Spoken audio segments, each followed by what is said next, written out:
चरण को करु धनि प्रेम प्रणाम। अशुभ हरन मंगल करन श्रीदेव चंद्र जी नाम। श्री प्राणनाथ निज मूलपति सिर महराज सुनाम। तेज कुंवरी श्यामा जुगल को पल पल करहूँ प्रणाम। तन मन धन अर्पित कियो सब तुम पर श्री राज। मन भावे सोही करो हाथ तुम्हारे लाज। वंशी विभूषित करान नवनीर दाभार। पीतांबरा गरुड़ बिंब फलाधरो पूर्णेन्दु सुंदर मुखादर विंद नेत्रा। कृष्णात् परं किमपि तत्व अहं न जाने। बोलिए प्राणनाथ प्यारे की, कृष्ण कन्हैया लाल की। मैं अखिल ब्रह्मांड नायक जो अनात्मदी है, जो अनंत है, जिसके बारे में बखान करते हुए वेद ने भी कह दिया न इति न इति, कि हम उसका पार नहीं पा सकते। तो ऐसे अनादि अखंड अद्वैत पूर्ण ब्रह्म परमात्मा, जिसके सत्ता के एक इशारे से करोड़ों ब्रह्मांड बनते हैं और मिट जाते हैं, वही अक्षरातीत पूर्ण ब्रह्म परमात्मा श्री राज श्यामा जी मेरे हृदय में विराजमान, मेरे जीवन के पथ प्रदर्शक श्री सद्गुरु महाराज जी, संगीतकार भाई और यहाँ उपस्थित परम पूजनीय, परम लाडनीय, परम वंदनीय धर्म प्राण सुंदर साथ जी। तो आज भागवत का कल मंगलाचरण किया था, भागवत के महात्म्य का वर्णन हुआ था। चतुश्लोकी भागवत, 4 वेद 6 शास्त्र और 17 पुराण के बाद आखिर क्या कारण हुआ जो श्रीमद् भागवत महापुराण की रचना की गई, और कलयुग का आगमन, कि अब कलयुग आ गया। और कहाँ कहाँ कलयुग बैठता है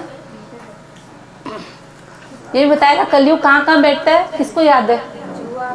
जुआ में एक, हाँ, और सोना में, हाँ, वो अनीति का धन 2, शराब में 3, वैश्या में, हाँ, बहुत अच्छे श्रोता है, वाह।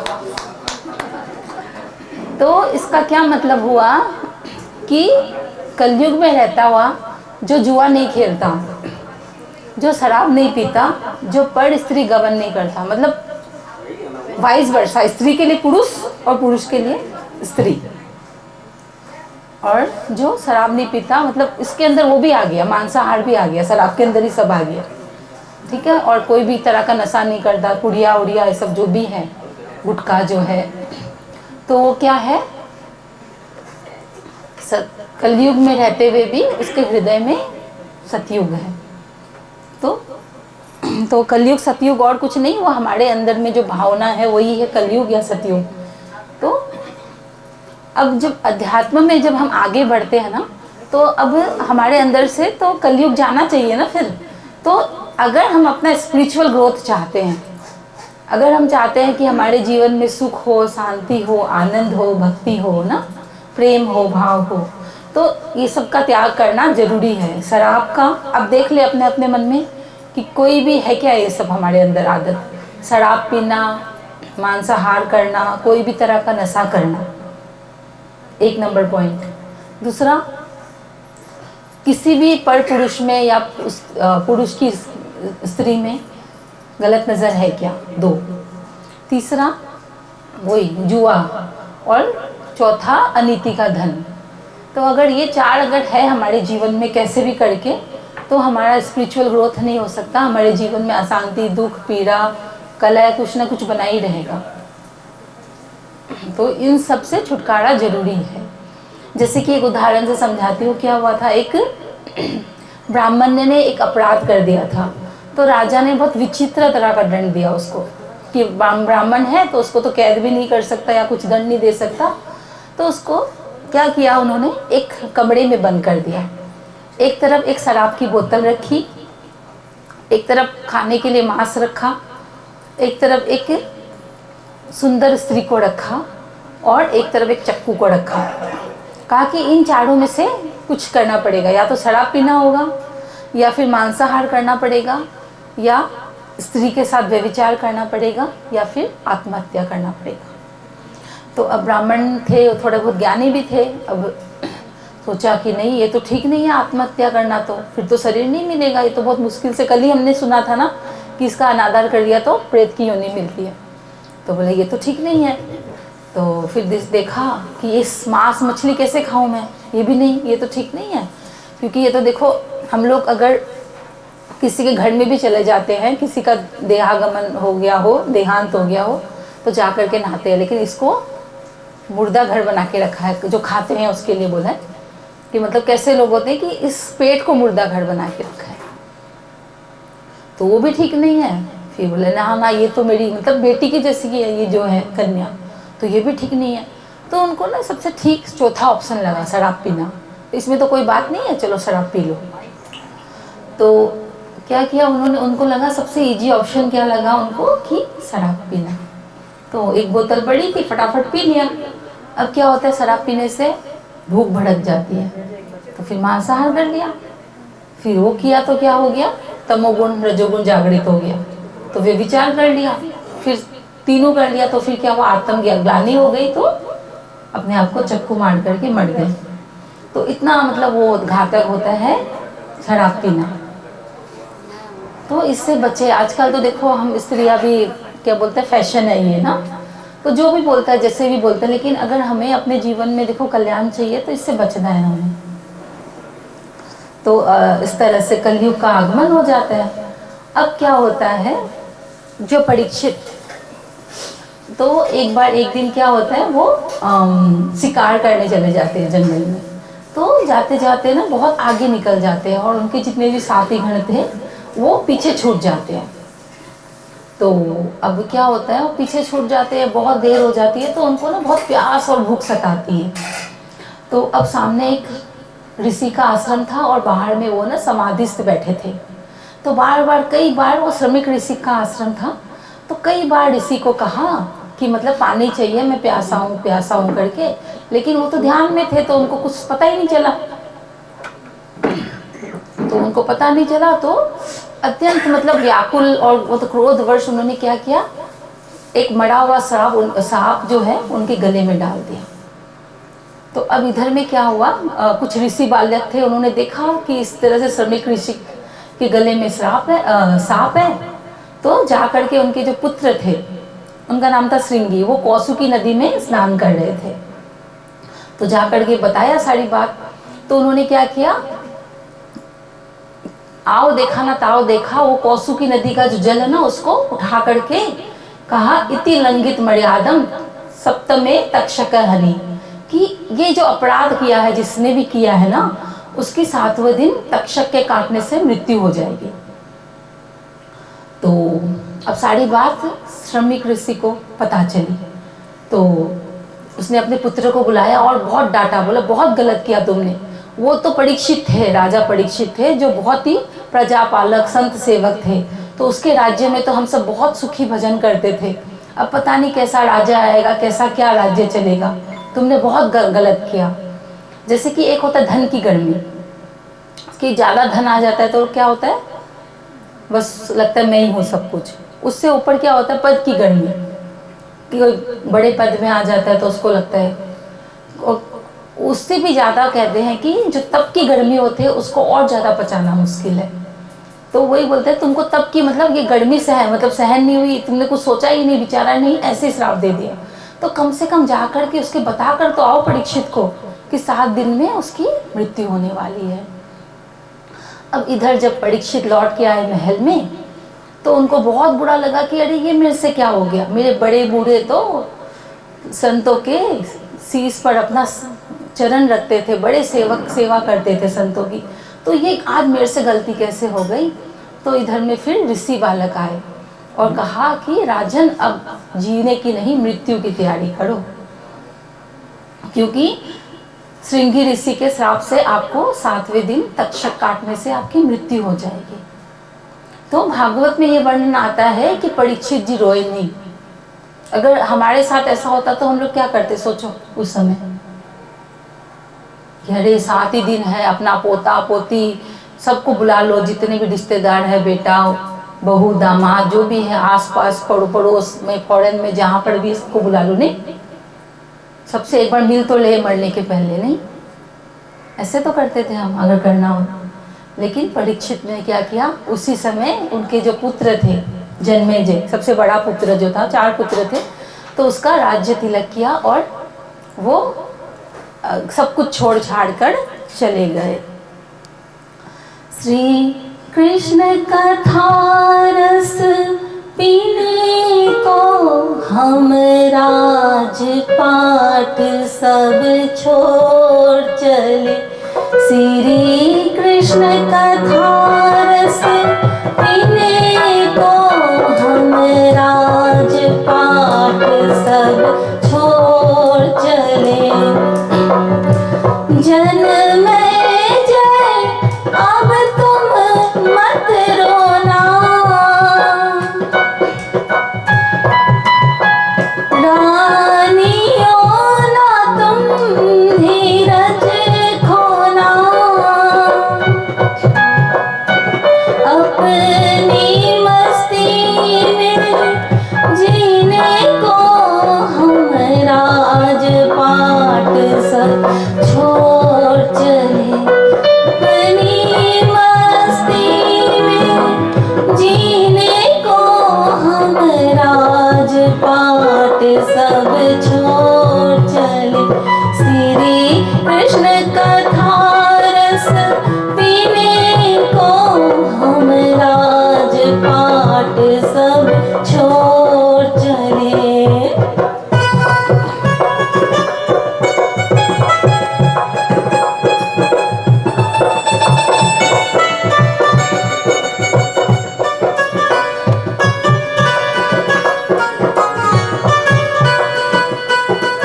घर वाले सब रो रहे हैं, रोक रहे हैं कि आप मत जाइए मत जाइए, लेकिन घर वालों अब मुझे रोको ना।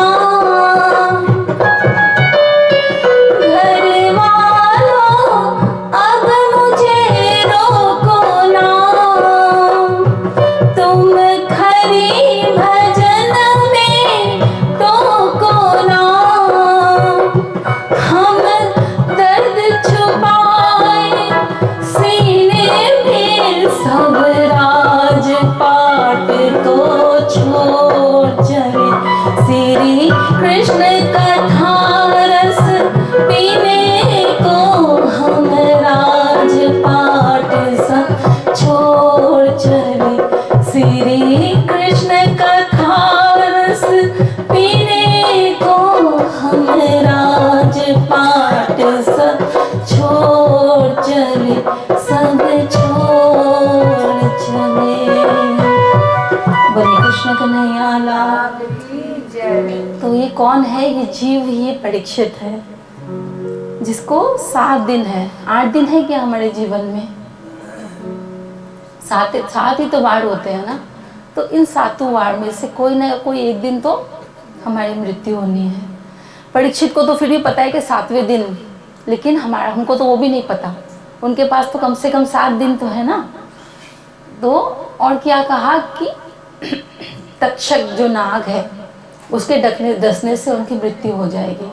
उसी तरह से जब हम जन्म लेते हैं ना तो ही मृत्यु की लाइन में खड़े हो जाते हैं। जैसे जैसे हमारी आयु बढ़ती है, हर साल जन्मदिन जो आता है वो 1 साल घट जाता है। अब 100 रुपए थे, 50 चले गए तो क्या रहा, 50 रहा। जैसे पैसे होते हैं, 100 में से 50 खर्चा होता है तो खुशी होते हैं ना, दुखी होते हैं हम।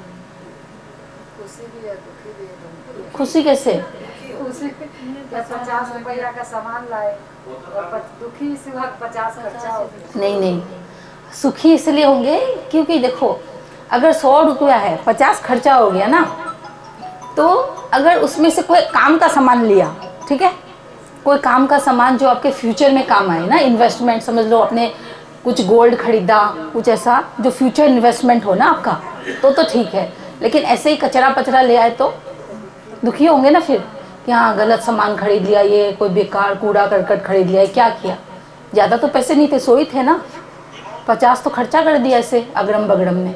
तो ऐसे ही जीवन में अगर सही से भजन किया, सत्संग किया, सुमिरन किया, भगवान के तरफ अपनी वृत्ति को मोड़ा, उनके चरणों से अपने हृदय को जोड़ा, तब तो कोई बात नहीं, तब तो बहुत अच्छा है, क्योंकि आगे काम आएगा ये धन। लेकिन ऐसे गंवा दिया, दिवस गंवाए खाए के, रैन गंवाई सोई, हीरा जन्म अनमोल था कौड़ी गदले, तो फिर दुखी होने, सब कोई दुखी नहीं होते, लेकिन क्या होता है ना, क्योंकि सत्संग ज्ञान तो सबके पास नहीं होता ना, जो सत्संग करता है उसी के पास ज्ञान होता है ये। इसीलिए तो कहा, बिनु सत्संग विवेक न होई, राम कृपा बिन सुलभ न सोई, राज श्याम श्याम श्री राज श्यामा श्याम, राज श्याम श्याम श्री राज श्यामा श्याम। बिन सत्संग विवेक ना होए, कि हमारे अंदर ना जो ये बुद्धि है ना, अब संसार में लगाएंगे तो संसार की जैसी बुद्धि हो जाएगी। तो इसको, ये पवित्र तभी होती है जब हम सत्संग में आते हैं। सत्संग में ऐसा कुछ नहीं कि नया बात सुनने मिलता है, लेकिन क्या होता है, जिस चीज़ का संग करते हैं ना वही हमें समझ में आता है, वैसी हमारी रंगत बन जाती है। तो 100 रुपये से अगर 50 खर्चा कर दिया, तो इस तरह से हमारे जैसे जन्म लिए ना, तो ये हमें भी श्राप लगा है मृत्यु का।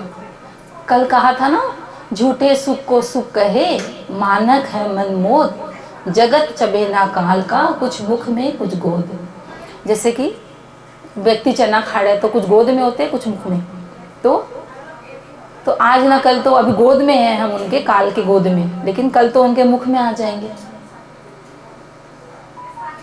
तो इसलिए ये श्राप हमें लगा है। तो इसको और इस तरह से और भी अच्छे से अगर समझ सको तो, एक बार क्या हुआ, सुखदेव मुनि जो थे उनको वेद व्यास जी भेजे, उन्होंने कहा कि आपको अभी मतलब गुरु बनाना चाहिए। तो उन्होंने किसके पास भेजा, राजा जनक के पास।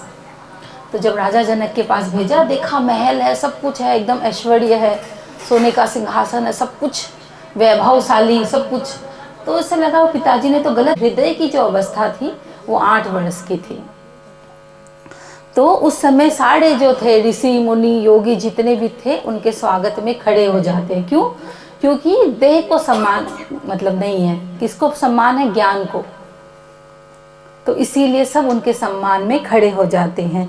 यम प्रव्रजंतम अनुपेतम पेत कृत्यम द्वैपायनो विरह कातर हा जुहावे, पुत्रेति तन्मयतया तर्वो विनेदो, स्तम सर्वभूत हृदयम मुनिमान तोष्मी। सुखदेव मुनि के बारे में कहा है, जो अभी अभी अपने माता के गर्भ से प्रकट हुए, माता के गर्भ सिंधु से, जो जिनकी आयु 16 वर्ष की है, वो अपने माता के गर्भ से नहीं निकलना चाहते थे कि उनको डर था कि माया उनको घेर लेगी। तो कहते हैं कि वो 12 वर्ष की आयु में अपने माता के गर्भ से निकले और स्वयं 4 वर्ष और अपनी आयु बढ़ाई। और जो अब उनका ना तो जात कर्म संस्कार हुआ, कोई नामकरण संस्कार हुआ, कोई भी संस्कार नहीं हुआ, सीधे ही वो वन की तरफ आरोहण कर जाते हैं। तो वेद व्यास जी उनके पीछे पुत्र मोह में दौड़ते हैं, अरे पुत्र तुम कहाँ जा रहे हो, कहाँ जा रहे हो।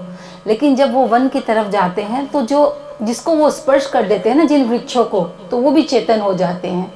तो सुखदेव मुनि की जगह में वो कहते हैं कि अगर एक के घर में अंधेरा हो और सारे जगत में उजाला हो, उसके जाने से पता नहीं कितने घर में उजाला हो जाएगा, तो खाली आपके घर में अंधेरा होता हो तो होने दो।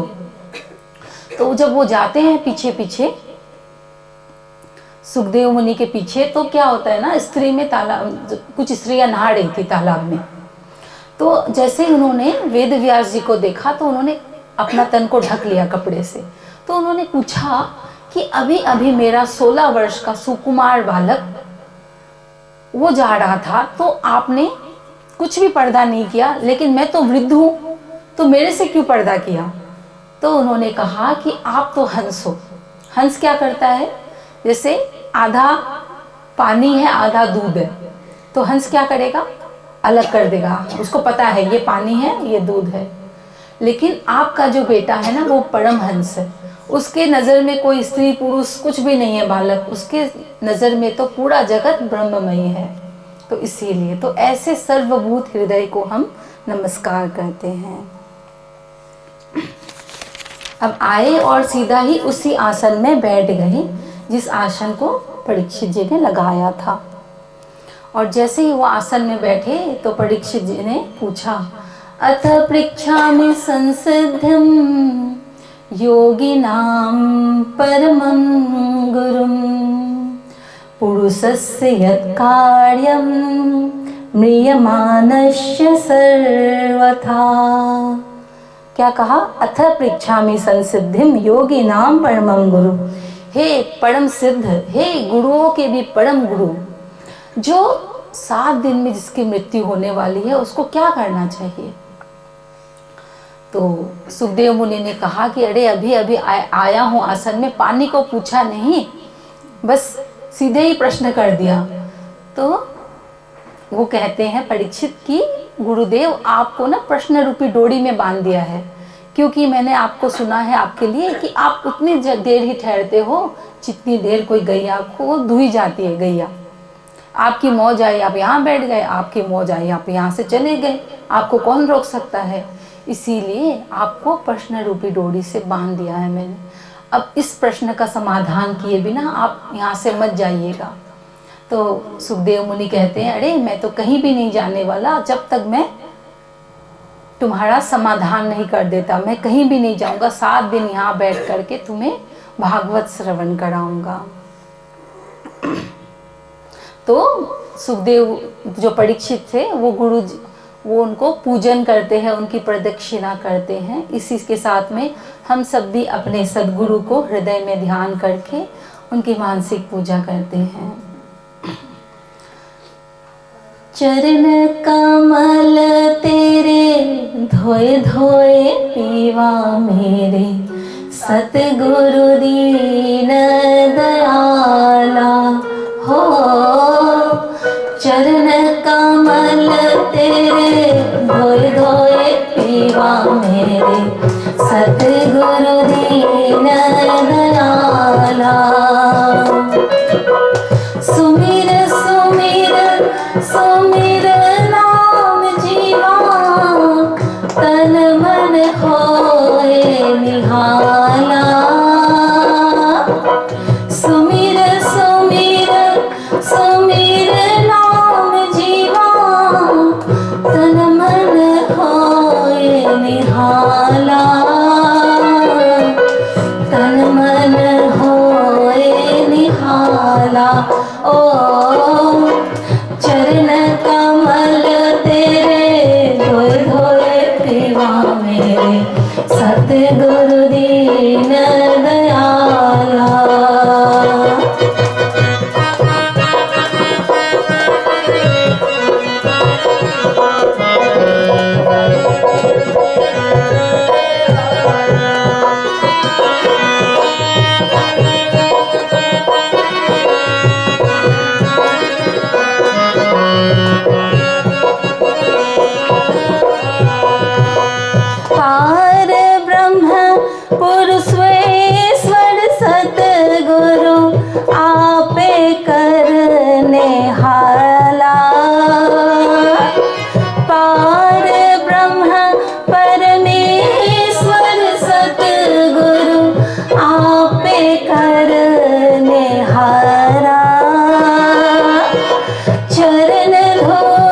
चरण कमल तेरे धोए धोए जीवा मेरे, सतगुरु दीन दयाला हो। चरण कमल तेरे धोए धोए पीवा मेरे, सतगुरु दीन दयाला।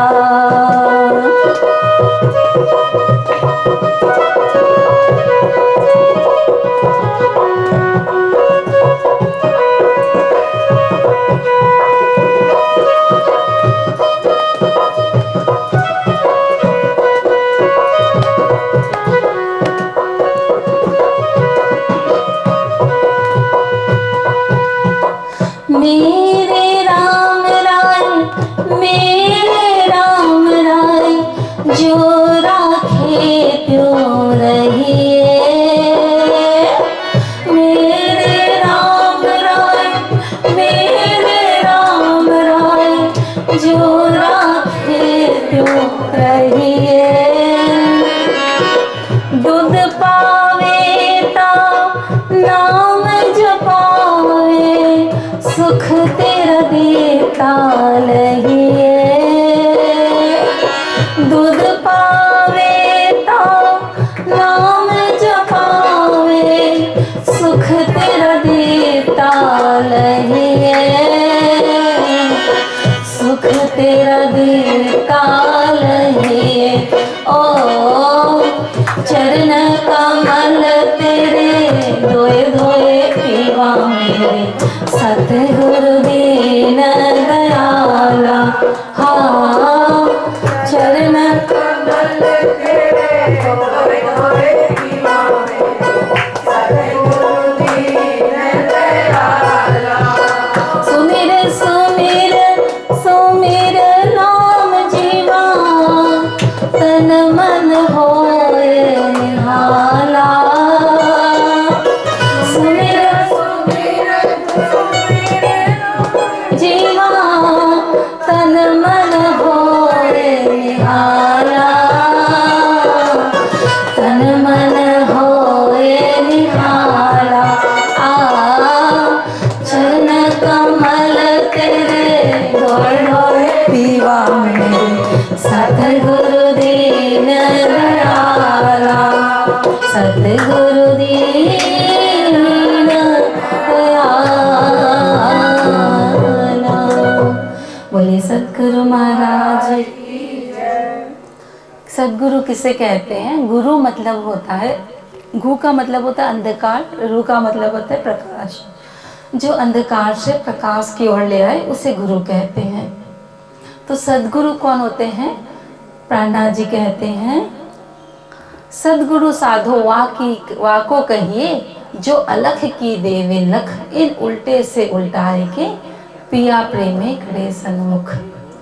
सदगुरु का देखो केवल एक ही काम होता है और दूसरा कोई भी काम नहीं होता कि आपके संसार के काम बन जाए, आपकी घर गृहस्थी अच्छे से चले, आपके दुकान अच्छा से चले, आपका कोई भी XYZ संसार का काम, धन दौलत कुछ भी समझ लो ना, सारा इसके अंदर आ गया ना, तो उनका ये सब में से कोई लेना देना नहीं है। सतगुरु कि सत्य नहीं लग गया ना, कल समझाया था सत्य का मतलब क्या होता है, तो सत्य से जो जोड़ दे उसे कहते हैं सदगुरु। कि जिनके पास बैठ कर के हमें मन करे कि उनके जैसा बनने का, उनके जैसे भजन करने का, जिनका औड़ा मंडल ऐसा हो, कि जिनकी वाणी ऐसा हो कि हमें मन करे कि हमारा हृदय आकर्षित हो, कहाँ, किसके प्रति? उस परमात्मा के प्रति।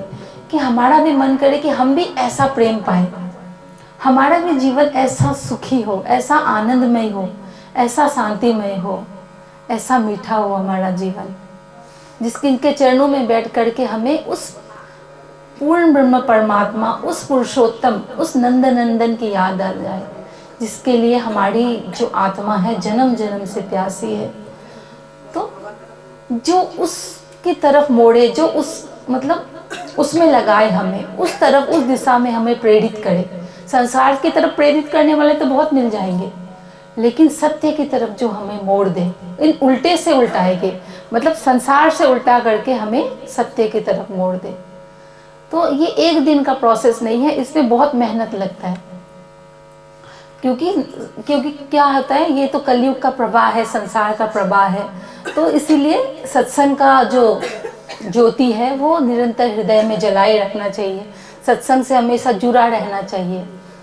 सत्संग, सुमिरन, ध्यान और स्वाध्याय करना, तो ये सब जीवन में रोज होना चाहिए, तब जाकर के कुछ हृदय में हमारा परिवर्तन होता है।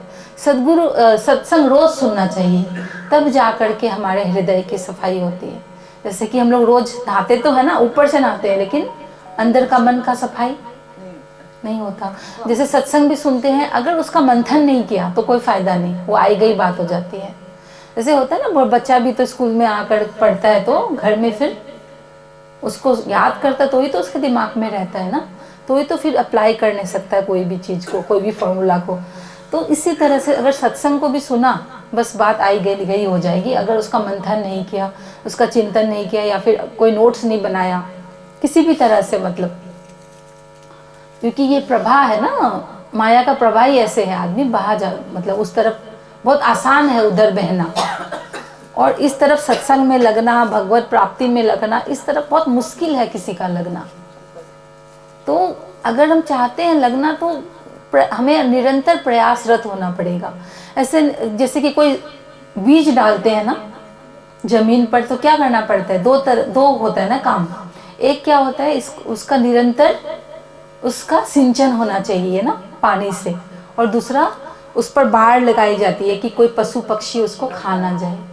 तो इसी तरह से अगर अभी सत्संग में, अभी यहाँ पर आकर के आपके हृदय में अगर बीज लगा है, तो उसको निरंतर भजन जल से सिंचन करना पड़ेगा, और दूसरा उस बाड़ लगानी पड़ेगी कि कोई खा ना जाए, वो नष्ट ना हो जाए। तो कैसे लगती है बाड़, कि कुसंगत से बचे। कुसंगत कैसे भी हो सकता है, ऐसा नहीं कि किसी के पास बैठा तो मोबाइल में भी कुछ गलत सुन लिया, कुछ गलत देख लिया, हर तरह से बाहर में भी। तो ये जैसे कि कहते हैं कि आँख को कहाँ सही दिशा में लगानी चाहिए, हर कुछ नहीं देखना चाहिए हाथ से, आँख से, कान से हर कुछ नहीं सुनना चाहिए। जरूरी थोड़ी ना कोई कुछ भी बात कर रहा है तो हम लोग सुने, तो जो जरूरत का जितना बात है, क्या कहते हैं, जिन हरि कथा सुनी नहीं काना, श्रवण रंध ए भवन समाना, नैनन संत दरस नहीं देखा, लोचन मोड़ पंख करि लेखा, जो न करे हरि गुण गाना, जीव सदा दूर जीव समाना, राज श्याम श्याम श्री राज श्याम श्याम, राज श्याम श्याम श्री राज श्याम। क्या कहा कि जिन हरि कथा सुनी नहीं काना, जिसने खाली संसार को ही सुना है, परमात्मा का भजन कभी सुना नहीं, कभी उनका गुण नहीं सुना, कभी कोई सत्संग नहीं सुना, तो क्या है वो सांप के बिल के समान उनका। तो अभी हम देख लीजिए किसका किसका कान हमारा कैसा है, सब हमें अपने अपने में देख ले हम लोग।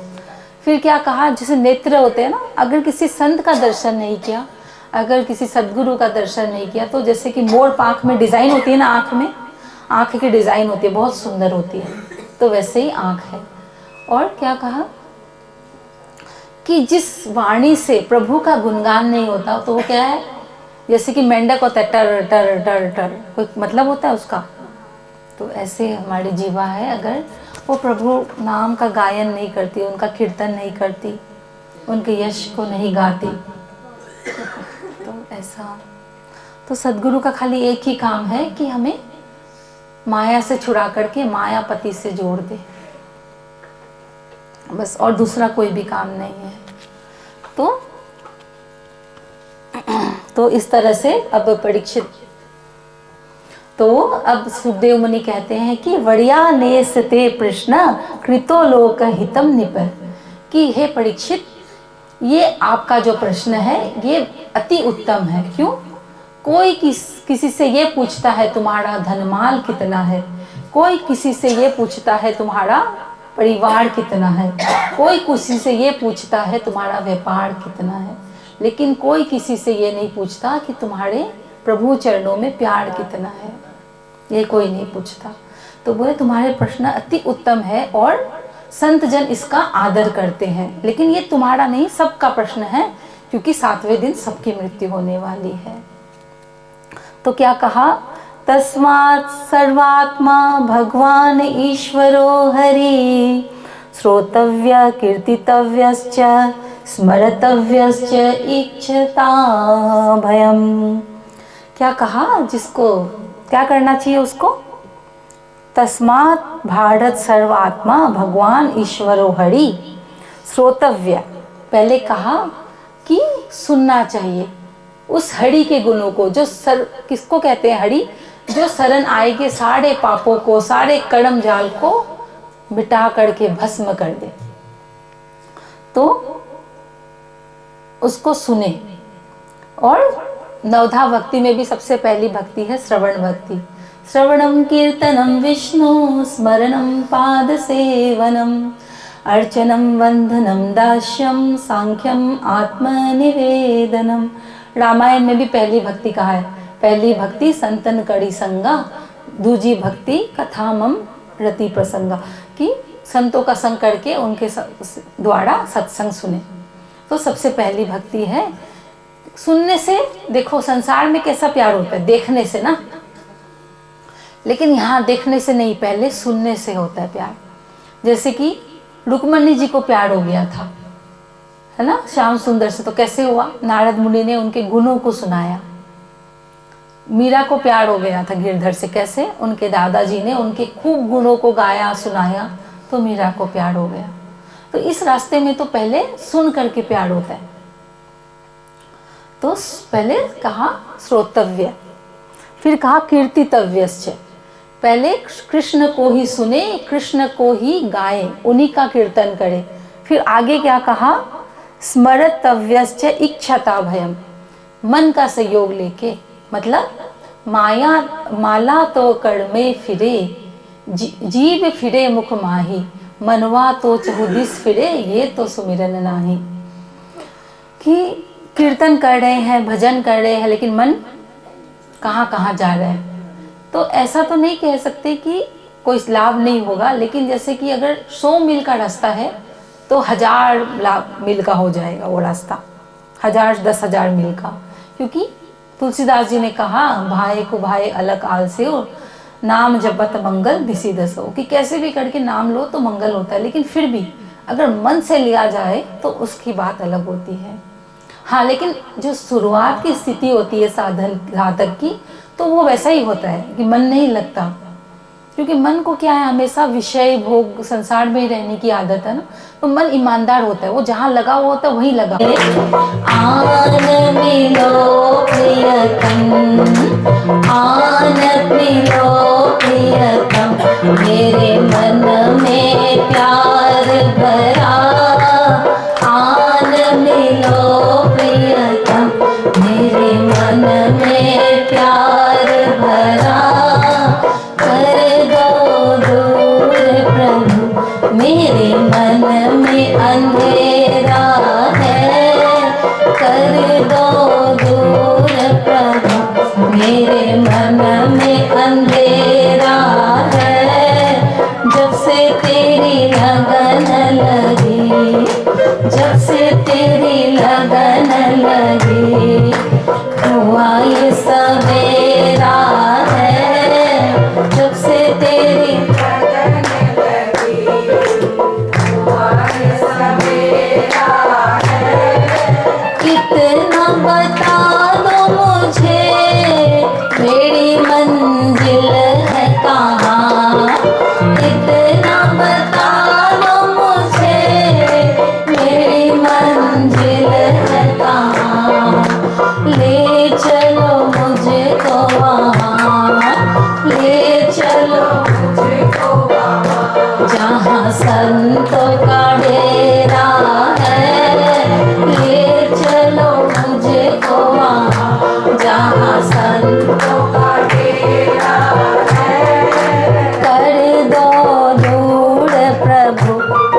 मन में अंधेरा है, कर दो दूर प्रभु। मेरे मन में अंधेरा है, जब से तेरी लगन लगी, जब से तेरी लगन लगी, हुआ ये सवेरा है, जब से तेरी लगन लगी, हुआ ये सवेरा है, हुआ ये सवेरा है। बोलिए प्राणनाथ प्यारे।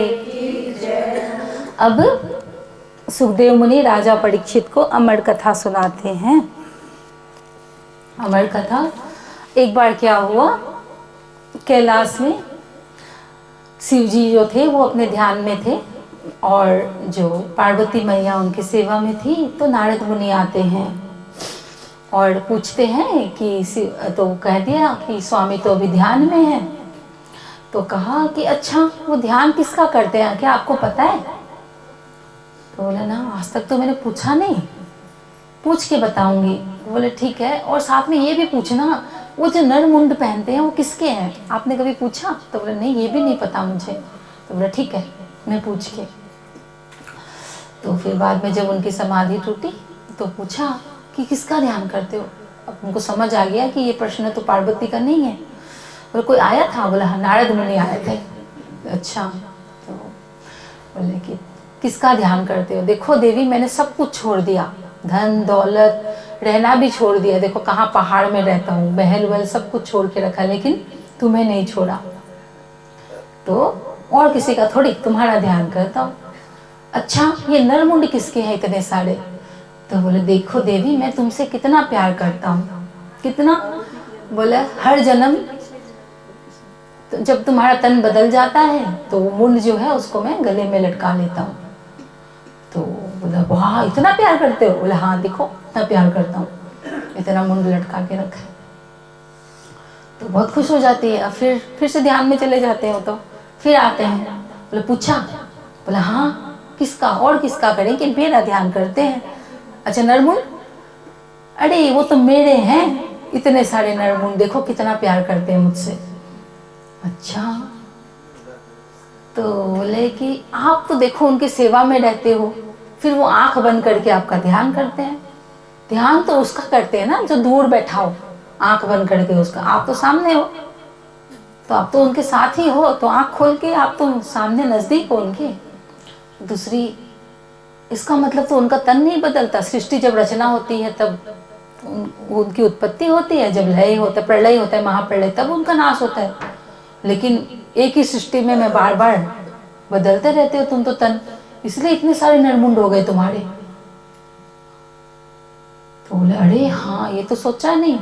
तो उन्होंने कह दिया कि देखो वो अमरलोक का ध्यान करते हैं, उस अमरलोक के स्वामी का ध्यान करते हैं और उनका नाम जप करते हैं, इसीलिए वो बार बार नहीं जन्मते मरते, और आप बार बार जन्मती हो मरती हो।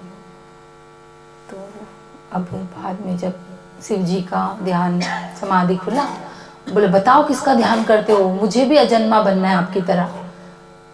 आप भी जब सृष्टि की रचना होती है तभी जन्मते हो एक बार, और फिर जब महाप्रलय होता है तभी नाश होता है आपका। तो और मैं बार बार जन्मती मरती हूँ, तो मुझे भी इससे छूटना है। बताओ, मुझे भी सुनना है अमर कथा, अमरलोक के बारे में, और अमरलोक का स्वामी कौन है मुझे सब जानना है।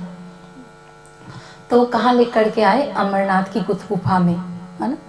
तो ऐसा ही सेम प्रसंग लक्ष्मी जी के साथ भी होता है। अब क्या हुआ था, जब लक्ष्मी जी यहाँ आती है धराधाम में, क्योंकि जो उनकी उपासना करते हैं उनको धन देने के लिए, तो पीछे से भगवान विष्णु ध्यान किया करते हैं। तो वहाँ पर भी नारद जी गए थे। ऐसी भूमिका तैयार हुई कि किसका ध्यान करते हैं, तो बताया नहीं। उन्होंने कहा कि देखो देवी, मेरे तो जीवा के टुकड़े टुकड़े हो जाएंगे, मैं नहीं बता सकता। तो उन्होंने कहा कि मैं तपस्या करूंगी। ऐसा ना देवी भागवत में ये पूरा वर्णन है। तो वो 7 कल्पांत तक तपस्या करती है, और तब जाकर के जो उनके पिता थे, लक्ष्मी के पिता कौन थे? क्षीर सागर, हाँ। तो उनके जो पिता थे, और ब्रह्मा जी जाते हैं, बोलते हैं दया करो देवी पर, मतलब कब से 7 कल्पांत से तपस्या करी है। तो बोलते हैं इतना पृथ्वी मतलब इतना तपस्या नहीं सह सकती, महाप्रलय आ जाएगा प्रभु, विनाश हो जाएगा। तो बोले कि गए, बोले बताओ किसका ध्यान करते हो। बोले देवी मैंने कहा ना मैं नहीं बता सकता, मेरे जीव के टुकड़े टुकड़े हो जाएंगे। आप 7 कल्पांत क्या 21 कल्पांत तक करो, लेकिन मैं ये बात नहीं बता सकता। लेकिन हाँ, जब 28वां कलयुग आएगा, जब मैं श्री कृष्ण बनूंगा, आप रुक्मणी बनोगी, तब मैं आपको संगीत में बता दूंगा। तो इसी तरह से अब शिव जी भी पार्वती को ले जाते हैं अमरनाथ की गुफा में और सुनाते हैं, देखो पार्वती ये मृत्यु लोक है। अब वहाँ पर कोई भी नहीं था, लेकिन खाली एक क्या हुआ था, अंडा था, उससे एक सूक निकल गया, तोता। तो उसने कहा था शिव जी ने कि देखो मैं तो समाधि में चले जाऊंगा, तो आप हुकारे भरते रहना। तो आप हूँ करोगे ना, तो मैं कथा सुनाते रहूँगा कि मुझे लगेगा हाँ कोई सुन रहा है। तो सुनाया कि ये मृत्यु लोक है। क्यों कहा इसे मृत्यु लोक? आया है सो जाएगा राजा रंग फकीर, कोई सिंहासन चढ़ चला कोई बांधे जाल जंजीर। यहाँ पर कोई भी मतलब रहा नहीं है, सब आया है तो जाएगा, लेकिन जाने में भी अलग अलग कहा है। क्या कहा? कोई सिंहासन चढ़ चला कोई बांधे जात जंजीर, कि कोई कर्म के बंधन में बंधा हुआ चला गया, लेकिन कोई सिंहासन में चढ़ के गया है। मतलब जिसने भक्ति करके अपने जीवनों को सार्थक कर लिया, तो वो सिंहासन में चढ़ के चला गया है। जैसे मीरा गए, जैसे सूरदास गए, हमारे प्राणनाथ जी गए, देवचंद्र जी गए, जितने भी परमहंस ऋषि मुनि थे ना, वो गए। तो वो सब सिंहासन में चढ़ के गए। तो कहा था ना हमारे हाथ में है, ये साधन योनि है, कर्म योनि है। तो यहाँ पर जो भी आया है तो सबकी मृत्यु होनी है। अब इसके नीचे 7 लोक का वर्णन किया, अतल वित्तल सुतल तलातल महातल रसातल पाताल। ये 7 लोग नीचे हैं। पाताल, क्षीर सागर कहाँ है? क्षीर सागर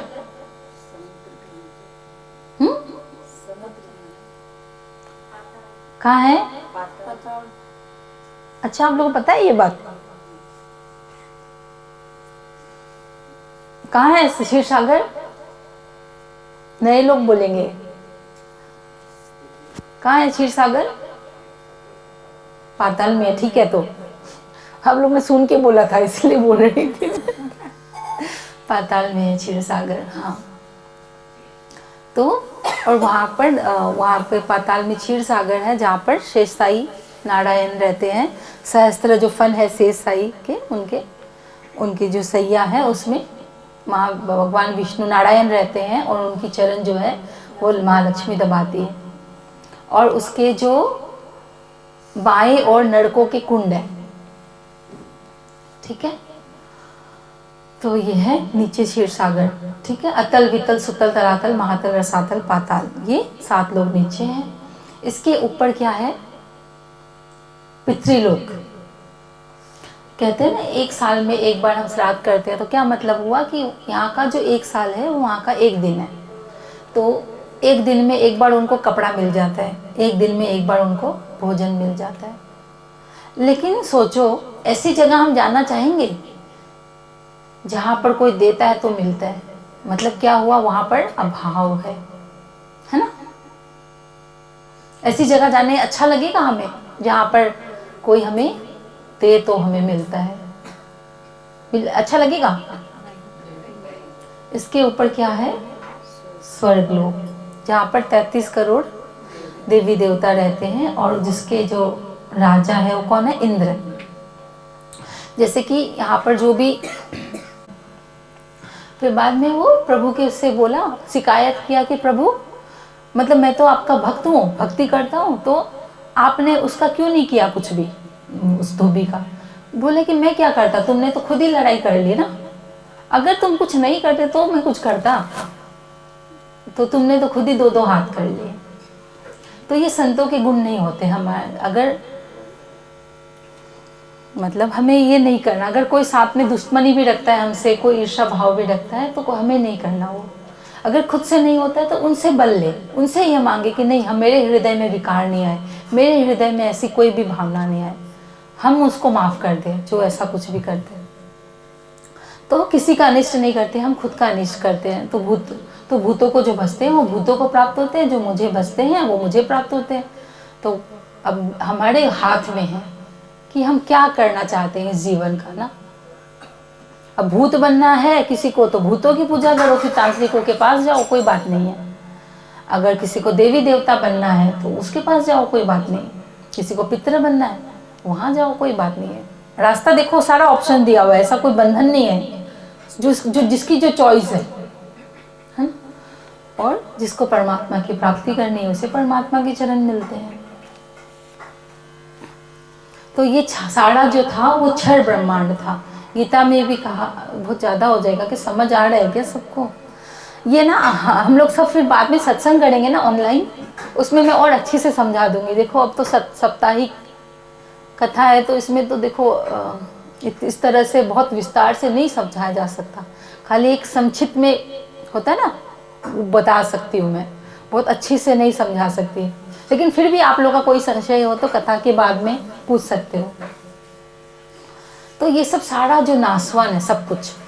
फिर उसके ऊपर आता है बेहद मंडल। हद पार बेहद है, बेहद पार अक्षर, अक्षर पार वतन है, जागिए इन घर। बेहद मंडल में क्या आता है? अव्याकृत सबलिक केवल सत्स्वरूप। फिर आता है अक्षर ब्रह्म का धाम। तो जो अभी व्रज और रास की लीला है ना, वो सबलिक, अव्याकृत और सबलिक मंडल में अभी भी चल रही है, खास करके सबलिक में। तो जो व्रज और रास की लीला है, जिसका जो उसका ध्यान करते हैं वो अखंड रूप से वहाँ चल रही है। तो वो सब अखंड है। इसके ऊपर अक्षर ब्रह्म है जो करोड़ों ब्रह्मांड बनाते हैं पलक झपकते ही, और पलक झपकते ही करोड़ों ब्रह्मांडों को लय हो जाता है, मिट जाता है। फिर उसके ऊपर है परम धाम, जिसके लिए गीता में कहा है, न तद्भाष्यते सूर्यो न शशांको न पावक यद्गत्वा न निवर्तन्ते तद्धामं परमं मम। जहाँ पर चांद सूरज का गम नहीं है, मतलब वहाँ सूर्य और चंद्रमा का भी पहुँच नहीं है, वो परम धाम है जहाँ पर जा करके वापस नहीं आना पड़ता, वापस इस संसार में नहीं आना पड़ता। जैसे गीता में भी कहा, द्वाविमो पुरुषा लोके क्षराश्च अक्षर एव च क्षर सर्वाणि भूतानि कूटस्थ अक्षर उच्यते उत्तम पुरुषस्त्वन्य परमात्मनेति उदाहते। कि जो पुरुषोत्तम है, उत्तम पुरुष है, वो क्षर और अक्षर से परे है। क्षर मतलब नाश होने वाला, क्षर है सर्वाणी भूतानि, सारा जो ये क्षर ब्रह्मांड है, ये 14 लोक का जो है वो सारा नाश हो जाने वाला है। फिर कहा अक्षर, वो कुटस्थ है, मतलब वो मिटता नहीं है, लेकिन उत्तम पुरुष उससे अलग है। तो कहाँ थे हम लोग कि हाँ 14 लोक से 15वां लोक नहीं है, ठीक है, और 3 गुण से चौथा गुण नहीं है, 5 तत्व से छठा कोई तत्व नहीं है। और फिर कहा प्रलय कितने हैं, कौन से कह दिया 4 प्रलय है, 5वां कोई प्रलय नहीं है। तो उसने कहा कि जब अत्यांतिक प्रलय होता है, महाप्रलय होता है, तब क्या होता है, ठीक है, बहुत समझने की बात है। जब महाप्रलय होता है तब क्या होता है, तो वो भी परम विद्वान थे, उन्होंने क्या कहा, जब महाप्रलय होता है तो 3 गुण सत रजतम, 5 तत्व, आकाश जल वायु पृथ्वी अग्नि जो भी है, ये 5 तत्व, 14 लोक, सबका नाश हो जाता है, ठीक है। तो उन्होंने प्रश्न पूछा प्राणनाथ जी ने, जब 3 गुण 5 तत्व 14 लोकों का नाश हो जाता है तो पूर्ण ब्रह्म परमात्मा फिर कहाँ रहते हैं? क्योंकि परमात्मा तो सत्य है, वो तो कल ही सुना था ना कि जो हमेशा हमेशा रहते हैं, जो अनादि है, जो अखंड है, जो अक्षरातीत है, वो कहाँ रहते हैं? तो उन्होंने क्या कहा कि क्षीर सागर में अक्षय वट वृक्ष में उसके पत्ते में अंगुष्ठ का आकार लेकर के उतना में रहते हैं। तो बोले कि क्षीर सागर कहाँ है? पाताल लोक में। तो अभी तो आपने कहा था कि 15वां लोक नहीं है, तो ये कौन से परमात्मा है? तीसरा गुण, चौथा गुण नहीं है, तो कौन से गुण से वो परमात्मा बना है और कौन सा तत्व से बना है और कौन सा लोक में है ये पाताल। ये पाताल तो अभी सुना ही है हम लोगों ने, क्षीर सागर तो पाताल लोक में है, तो परमात्मा कहाँ रहते हैं। तो उन्होंने कहा ये प्रश्न तो ब्रह्मा जी से ना हो, कि ये तो ब्रह्मा जी भी इसका उत्तर नहीं दे सकते। ऐसे वैसे नहीं, भागवत के प्रकांड विद्वान थे, राधा वल्लभी चार्य मत के वो प्रकांड विद्वान थे, लेकिन नहीं दे सके आंसर। ऐसे कहते हैं कि भागवत में भी वर्णन आता है, व्रज और आस की लीला अभी भी अखंड रूप से चल रही है, क्योंकि ये वृक्ष तो नाशवान है, ये तो महाप्रलय में नाश हो जाएगा, तो कहाँ चल रहा है, तो उसका भी उत्तर नहीं दे सकता कोई। अगर उनको पूछो अगर ये संसार सपना है तो सत्य कहाँ है। कहते हैं ना, झूठा ये संसार रैन का सपना है, किसे कहे तो अपना कोई ना अपना है। सपना है सपना है सपना है सपना है, झूठा ये संसार रहने का सपना है, किसे कहे तो अपना कोई ना अपना है। तो एक बार क्या हुआ, राजा जनक रात को सोए थे, तो क्या देखते हैं अब सपने में कि वो परम दरिद्र हो गए, 3-4 दिन से प्यासे हैं, भूखे हैं, कुछ खाने को नहीं मिला। तो कहीं ना कहीं से पता नहीं 2 रोटी मिली और उसको भी कोई बैल आकर के झपटना चाहता है।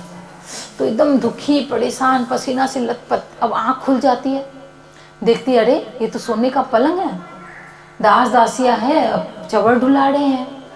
अब बहुत घबरा करके उठे थे, होता है ना सपने में हम लोग डर जाते हैं तो घबराहट होती है ना उठने के टाइम भी, तो बहुत परेशान। अब वो उनके ना सभा में विद्वान लोगों को वो बुलाते ही रहते थे, तो सभा बुलाई, सबको पूछते थे ये सत्य है या वो सत्य, मतलब जो मैंने रात को देखा मैं दरिद्र भिखारी बन गया वो सत्य था, या ये जो संसार ये दिख रहा है वो सत्य।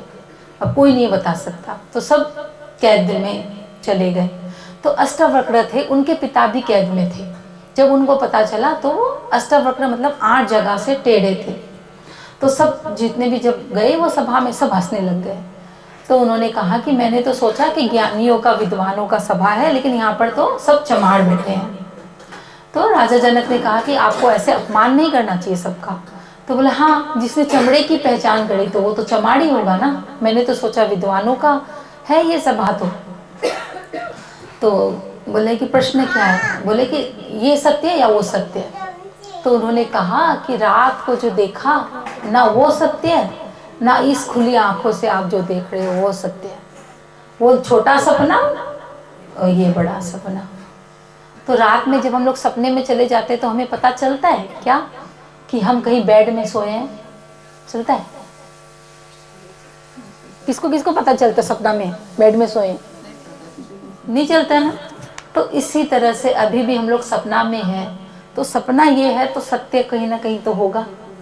जैसे कि सो करके बेड में देख रहे थे ना सपना, तो कहीं ना कहीं तो बैठ के या लेट करके सपना देख रहे हैं इस बड़ाई वाले सपने को। लेकिन वो क्या सपना है, वो कहाँ है सत्य अगर ये सपना है तो? बोले कृष्ण कन्हैया लाल की। तो जब सत्यलोक से ऊपर की कथा सुनाई तो पार्वती को नींद आ गई और सारी कथा सुख ने सुनी। तो अब जा करके जैसे ही देखा, अरे देवी तुम तो सो रही हो, तो सारी कथा किसने सुनी? तो देख लिया, अरे तोता वो उड़ता हुआ जा रहा था। तो अब भगवान शिव जी भी पीछे पीछे दौड़े। तो अब दौड़े तो जो तोता था वो क्या किया, उस योनि को तो त्याग दिया, और जो वेद व्यास जी की पत्नी थी उन्होंने वो जवाई ली, और जैसे ही जवाई ली तो प्राण रूप से वो जो जीव था उनके मुख से उनके गर्भ में चला गया। तो लेकिन अब शिव जी तो 12 वर्ष तक बोलते प्रतीक्षा करते रहे, लेकिन फिर वेद व्यास जी ने कहा कि अरे आप तो कहते थे ना कि कोई अपात्र हो तो उसके अंदर तो ये ज्ञान जाएगा ही नहीं, तो पात्र था तभी तो उसने सुना ना। तो बोले हाँ ये बात तो मैंने सोचा ही नहीं। तो फिर वो 12 वर्ष के बाद में वहाँ से जाते हैं, और उसके बाद सुखदेव मुनि का उनका प्रादुर्भाव होते हैं, और सारा बताया ना कि कि वो जन्म लेते ही वन की तरफ गमन करते हैं। उसके बाद अब क्या हुआ ना, तो अब सुखदेव मुनि जो वेद व्यास जी थे, उन्होंने इस संहिता का, भागवत की रचना तो कर दी, लेकिन क्या होता है उसके लिए पात्र चाहिए, स्वर्ण का पात्र जो उसको ग्रहण कर सके। और उनको कोई भी पात्र नहीं मिला। उनको पता था उनका जो बेटा है वही उत्तम पात्र है, लेकिन वो तो वन की तरफ चले गए थे। तो उन्होंने क्या किया, अपने शिष्य, कुछ एक शिष्य को बुलाया और उनको श्लोक याद कराया और कहा कि जहाँ पर कुटिया में जहाँ सुखदेव मुनि है वहाँ पर इस श्लोकों को सुनाना।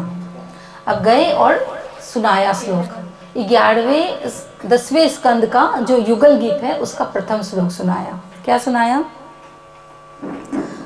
वर्हापीडं नटवर बपो कर्ण्यो कर्णिकारं विप्रदवास कनककपिशं वैजयन्तीं च मालां रन्ध्रान् वेणु रदरसुदया पूर्यन् गोपवृन्दये वृन्दारण्यं स्वपदरमणं प्राविशद्गीत कीर्ति। बहुत ही सुंदर श्लोक है। वर्हापीडम, इसको कोशिश करें कि बंद नेत्रों से सुने तो रस आएगा। वर्हापीडम नटवर बपू, क्या हुआ जब वो संध्या के समय श्याम सुंदर जब गैया चरा करके वापस वृंदावन आ रहे होते हैं, तो गोधूली की बेला है और गो की जो चरण रज है ना वो वायुमंडल में व्याप्त है। तो वो जो धूली है उड़ उड़ के उनके श्री अंगों में, उनकी अलकावली में आते हैं। तो वो जो गोधूली से धूल दूसरित उनका श्री अंग है। और क्या कहा? वर्हा पीड़म, मतलब उनके जो शीश कमल है उस पर मयूर की पाखुड़ी विराजमान है। नटवर बपू, कैसा वेश है, जैसे कि कोई नाटक करता है तो कैसा सुंदर वेश बनाता है ना, नित्य नाटिका करता है, तो उन सब में भी वो बपू लगते हैं, मतलब उन सब से अधिक सुंदर उनके सिर मोड़। वर्हापीडम नटवर बपू कर्णयो कर्णिकारम, मतलब कनेर का पुष्प धारण करते हैं कानों में, एक कनेर का पुष्प। क्या है वो? गोपीजनों के लिए संकेत है कि जब वो इस कान में कनेर का पुष्प लगाते हैं ना, तो गोपीजनों को समझ आ जाता है कि आज वनगमन, जो आज गौचारण की लीला है वो इस तरफ होनी है।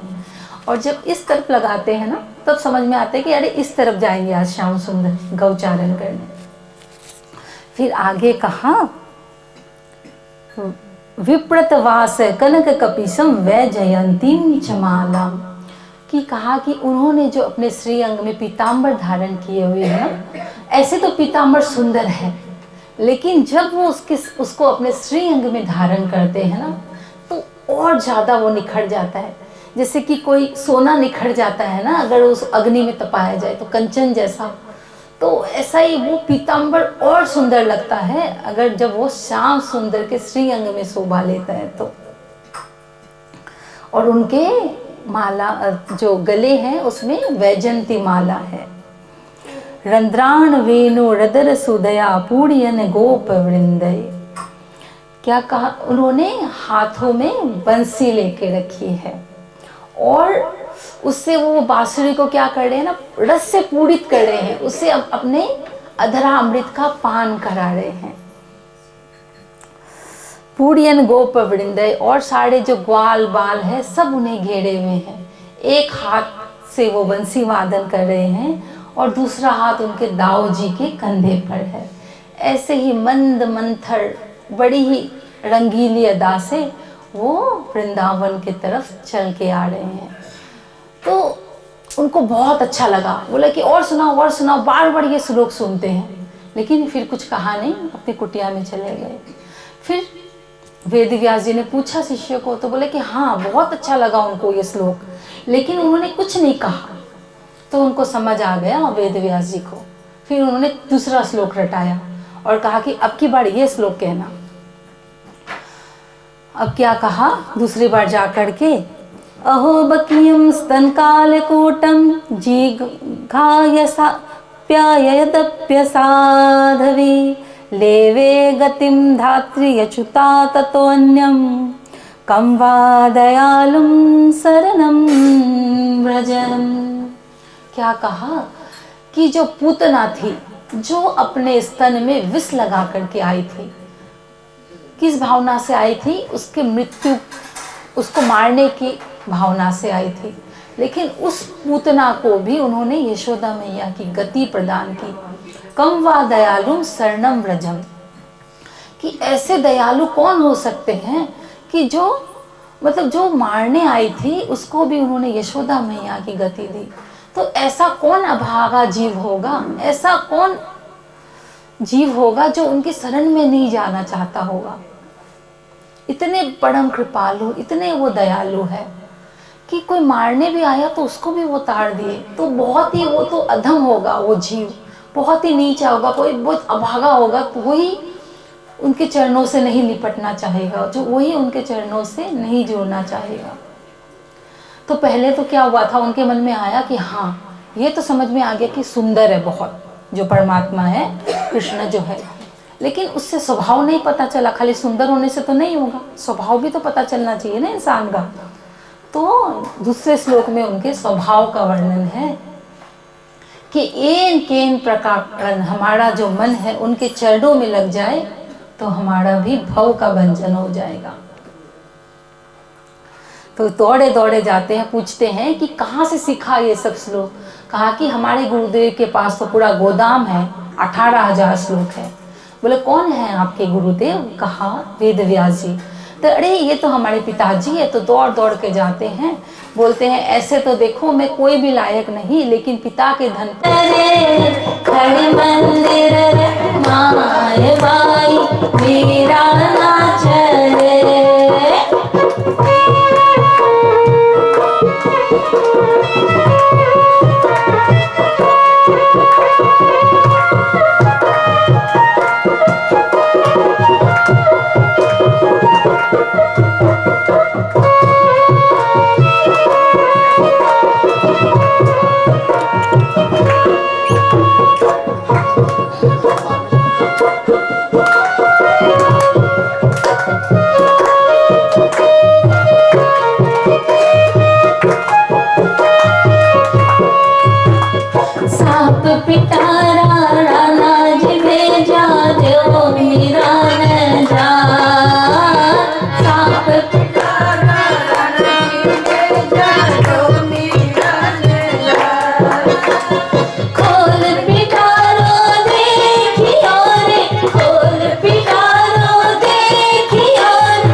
कृष्ण कन्हैया लाल की। आज कितना कुछ सुनाना सोचा था, चलो 1 घंटा है, देखते हैं। अब क्या हुआ, ये जो धृतराष्ट्र है ना, उन्होंने बहुत गलत न्याय किया था। उन्होंने जितना भी जो उपजाई भूमि था ना, वो सब तो अपने पक्ष में रख लिया और पांडवों को दिया खांडव वन। लेकिन अपने खून पसीना से, और कृष्ण उनके साथ थे, तो बहुत सुंदर इंद्रप्रस्थ का निर्माण किया। तो उस शोभा को दुर्योधन भी देखने आया। तो इतनी सुंदर शोभा थी कि जहाँ थल था वहाँ लगता था कि जल है, और जहाँ जल था ऐसे लगता था थल है। तो अब क्या होता था कि वो संभल संभल के चलता था, पता नहीं चलता था। जहाँ थल है वहाँ तो जल था। तो क्या हुआ, अब प्रतीति हो गई ना, ऐसा लगा जल में है तो लगता है उसको थल में है, और थल में है तो जल में है, तो पैर फिसल गया। तो मुख से निकल गया, अंधों की संतान भी अंधी होती है। तो ऐसे तो महाभारत के बहुत सारे कारण थे, लेकिन कहते हैं कि मुख्य ये कारण बना। इसीलिए कहा, वचन विचार के बोलिए, वचन के हाथ न पाऊं, एक वचन करे औषधि, दूजा वचन करे खाओ।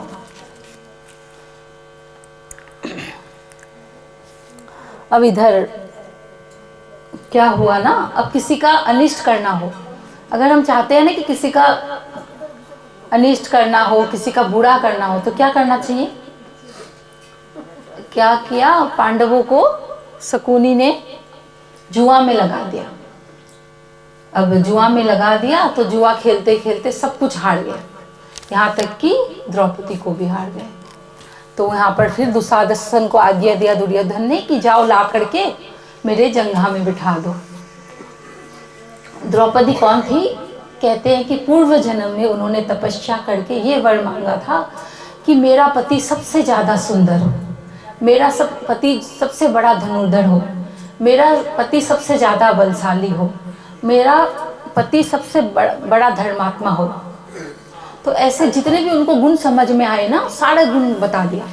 तो उन्होंने कहा कि ये तो देखो, एक व्यक्ति में ऐसा सब सारा गुण संभव नहीं है, तो उनका जो वर्ण है वो 5 पांडव से होता है।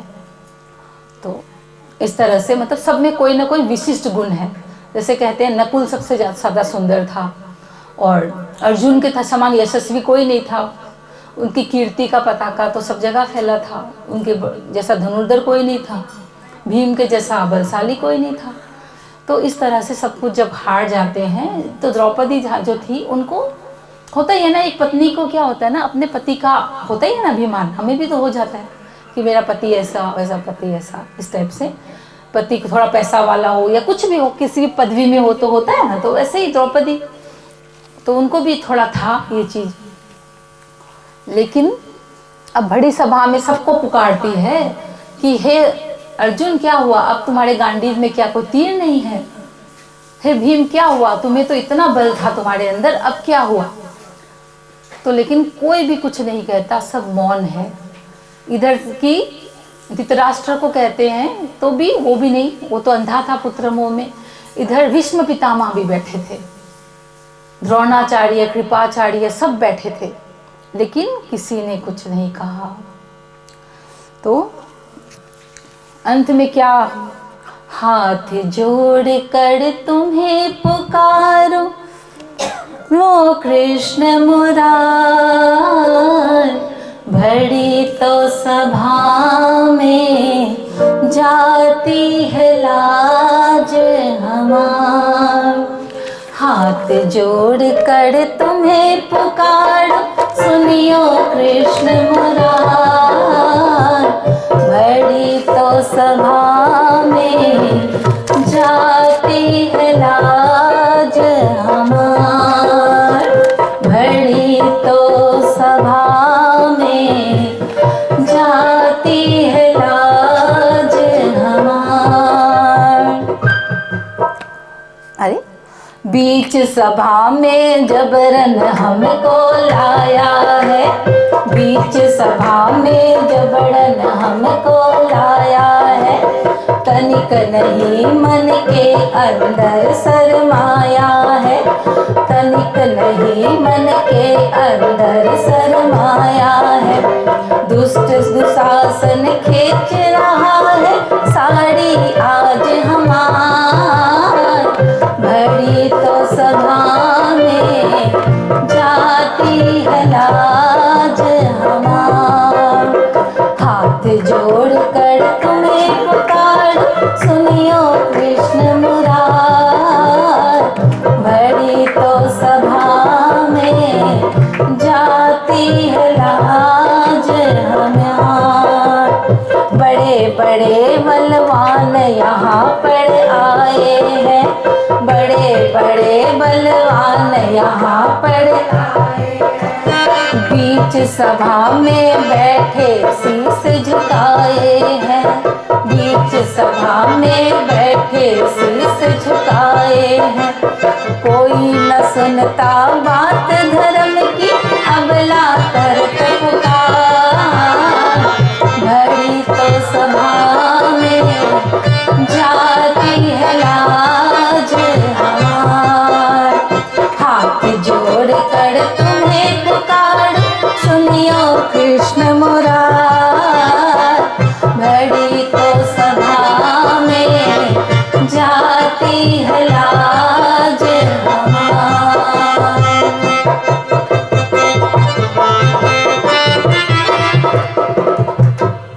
बोले कृष्ण कन्हैया लाल की जय। क्या हुआ, अब सबको पुकार के हार जाती है, समझ में आ जाता है कि कोई काम नहीं आने वाला। तो एक तरफ से तो एक हाथ से पूरा दांत से ना अपने पल्लू को भींच के रखा है और एक हाथ से कृष्ण को पुकारती है। लेकिन जब समझ में आ जाता है कि अब अपना बल भी कोई काम नहीं आता, तो दोनों हाथ ऊपर करके उनको पुकारती है। और जैसे ही दोनों हाथ ऊपर करके पुकारती है तो उसी समय अनंत गुना साड़ी बढ़ जाती है।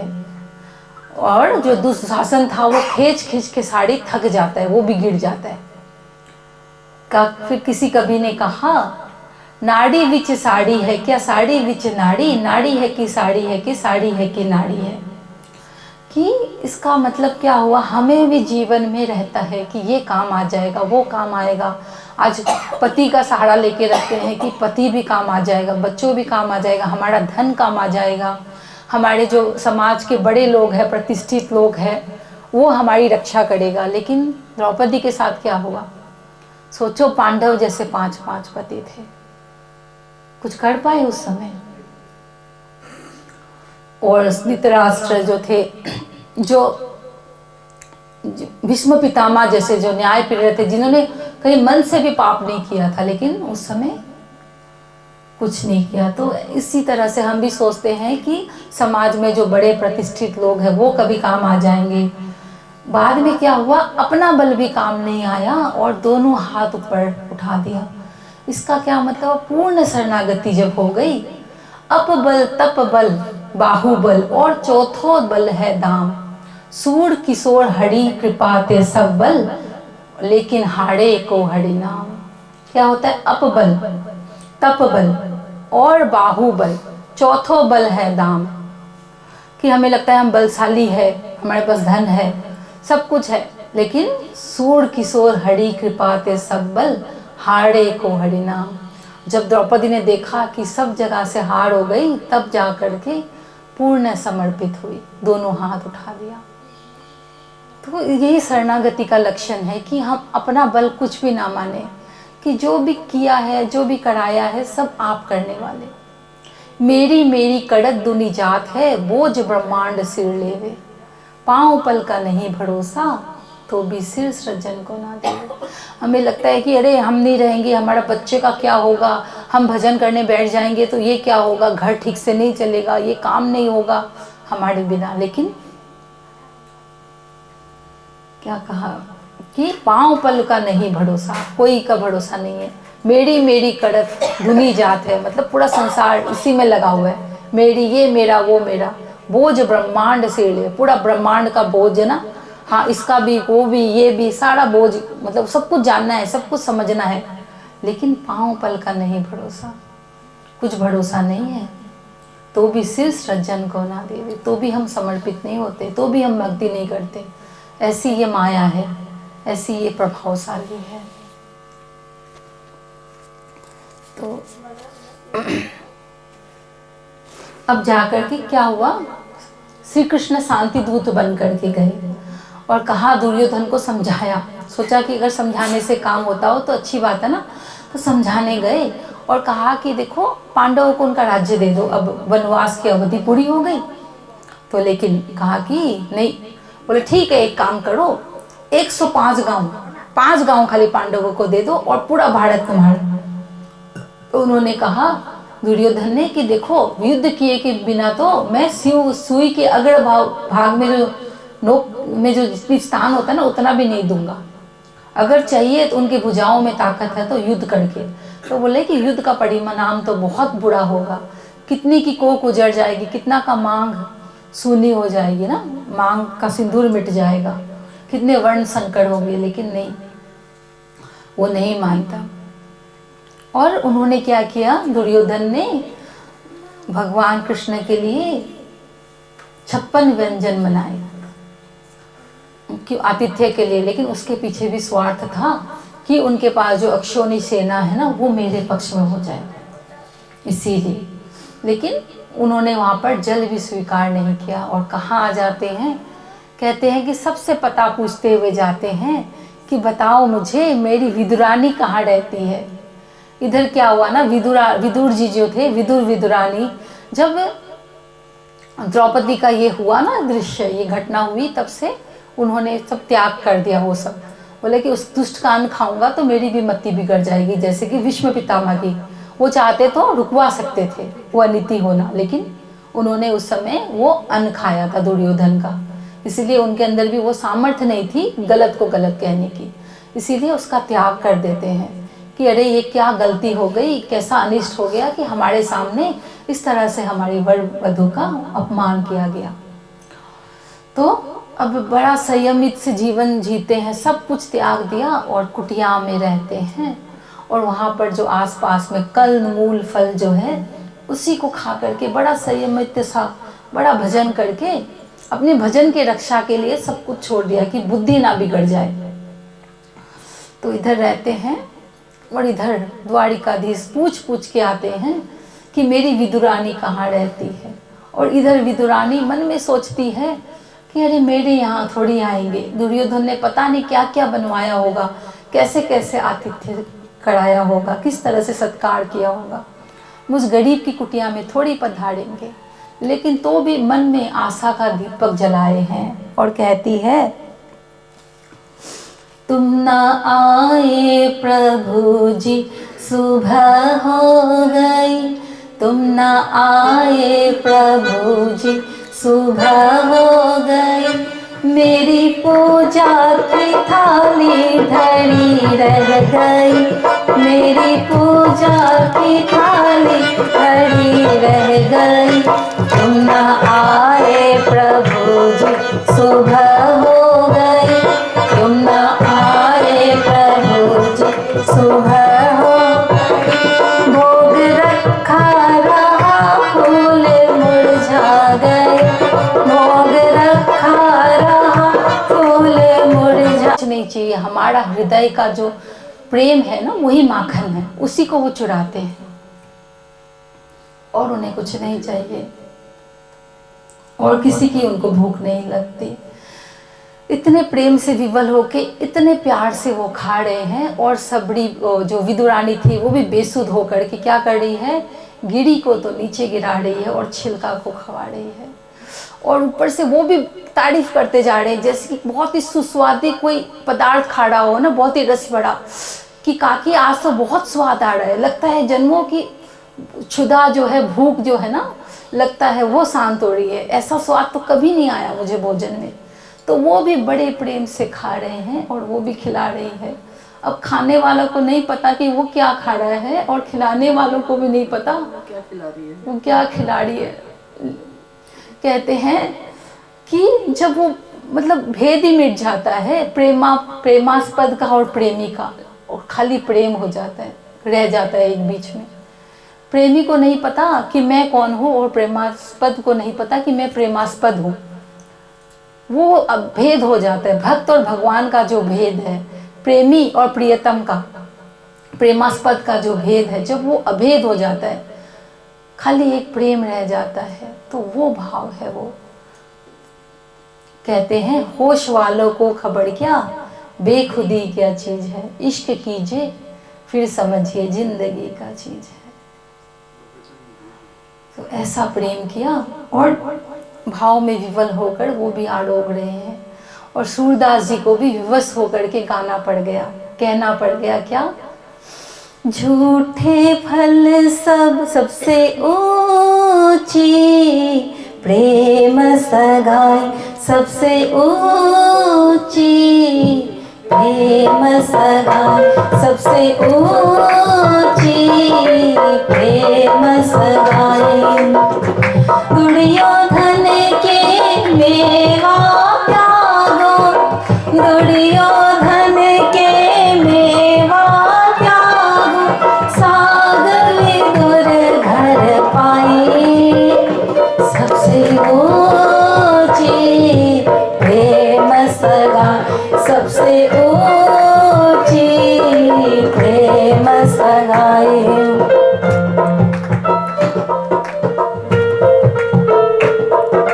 झूठे फल सबरी के खाए, झूठे फल सबरी के खाए, बहुविधि प्रेम लगाई, सबसे ऊंची प्रेम सगाई सबसे ऊंची, प्रेम सगाई।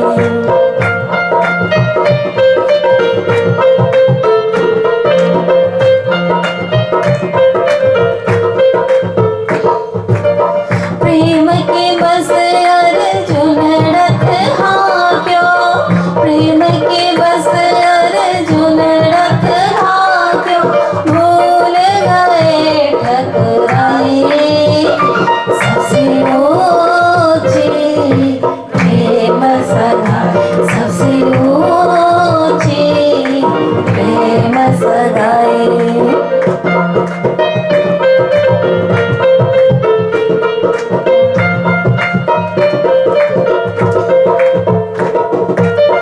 ऐसी प्रीत बढ़ी वृंदावन, ऐसी प्रीत बढ़ी वृंदावन, गोपिन नाच नचाई, सबसे ऊंची प्रेम सगाई सबसे ऊंची, प्रेम सगाई सबसे ऊंची, प्रेम सगाई। पंथ होवे कोटि कलप, प्रेम पहुँचावे मैंने पलक, प्रेम ऐसी बात सुधारे, ठोड़ बैठे पार उतारे। जब संसार में भी हमें किसी से प्रेम हो जाता है तो उसको याद नहीं करना पड़ता, वो पल पल हर पल हमारे नजदीक होता है। तो इस तरह से कहते हैं कि बिल्व मंगल कहते हैं कृष्ण करुणामृत में कि कितने कब से ऋषि मुनि योगी इतने इतने आचार से विचार से युक्त होकर के सुंदर सुंदर यज्ञों की वेदी बना करके आपका आह्वान करते हैं, किस तरह से करते हैं, कितना संयमित जीवन जीते हैं, किस तरह से अपने इंद्रियों का निग्रह करते हैं, लेकिन उनके तरफ तो आप एक कटाक्ष भी नहीं करते, कृपा कटाक्ष तो दूर की बात है। लेकिन जाने क्या अच्छा लगता है, जो ये गवार गोपी है, गोपांगना है, उनके आंगन में फैला वो जो कीच है, जो गोड़ज है, जो धूली है, वो आपको अच्छा लगता है। पता नहीं आप किस बात से रिझते हो, क्या पता आपको क्या वश करता है। अब इधर युद्ध की सारी तैयारी हो गई। अब इधर क्या हुआ, द्वारकापुरी में भगवान श्री कृष्ण लेटे हुए थे, तो पहले दुर्योधन आकर के उनके सिरहाने बैठ जाते हैं और जाकर के फिर अर्जुन आते हैं और क्या करते हैं, उनके चरणों के तले बैठ जाते हैं, चरणों में बैठ जाते हैं। तो अब जैसे ही अर्जुन को देखा जब वो उठे तो उन्होंने अर्जुन को हृदय से लगा लिया और पूछा सब कुछ कुशल से। तो दुर्योधन ने कहा कि देखो पहले मैं आया था और मैं बड़ा हूँ। तो बोले कि मैंने तो देखा नहीं, आप तो सिर के ऊपर खड़े थे ना। तो अब पूछा कि क्या बताओ। तो बोले कि देखो हम दुर्योधन ने कहा कि मैं सहायता मांगने के लिए आया हूँ। तो अब भगवान कहते हैं कि देखो वहाँ पर तो मैंने प्रतिज्ञा ली है कि मैं शस्त्र नहीं उठाऊंगा, तो एक तरफ तो मैं निहत्था हूँ और एक तरफ मेरी अक्षौणी सेना है। अब आपको तुम्हें क्या चाहिए वो ले लो। तो वो क्या लेते हैं, अक्षौणी सेना लेते हैं। और इधर अर्जुन तो उन्होंने कहा कि मैं तो बस आपको चाहता हूँ, अब बस आपको मांगता हूँ और मुझे कुछ नहीं चाहिए, बस आप मिल गए तो सब कुछ मिल गया। तुम आए सब आया, दुख गया सब दूर, महामती ये सुख क्यों कहूँ जो उग गया मूल अंकुर। कि आप मिल गए तो सब कुछ मिल गया, और क्या चाहिए मुझे, बस आप चाहिए मुझे। तो इसी तरह से क्या कहा, माया माया सब भजे, माधव भजे न कोई। माधव माधव जो भजे तो माया चेरी होए। अब हमें क्या चाहिए, देख लो कौन कौन हम लोग दुर्योधन है और कौन कौन अर्जुन है। ये अर्जुन दुर्योधन किसी इंसान का नाम नहीं बल्कि वृत्ति का नाम है कि हमें कौन चाहिए, मायापति चाहिए या माया चाहिए। अगर हमें भी उनकी तरह अक्षौणी सेना चाहिए तो हमें भी माया ही चाहिए, तो हम ही दुर्योधन है वो। लेकिन विजय किसकी होती है, हमेशा अर्जुन की होती है। तो अगर विजय श्री चाहिए तो देखो उस कृष्ण को अपने तरफ करना पड़ेगा, उसी पर ही सब कुछ न्यौछावर करना पड़ेगा। सुबह आरती में गाते क्या, तन मन धन सब कुछ है तेरा, क्या था, तुझको अर्पण तेरा, तुझ पूजनीय गुरु पर कैसे वाण चलाऊं मैं। हे प्रभु जी क्या बतलाऊं मैं, हे प्रभु जी क्या बतलाऊं। गंगा जल लाए के जिनको नो आया करता, गंगा जल लाए के जिनको नो आया करता, आसन पर बैठा कर जिनको चंदन भी लगाया कर, आसन पर बैठा कर जिनको चंदन भी लगाया कर, प्रेम के सहित जिनको पुष्प भी चढ़ाया करता, प्रेम के सहित जिनको पुष्प भी चढ़ाया करता।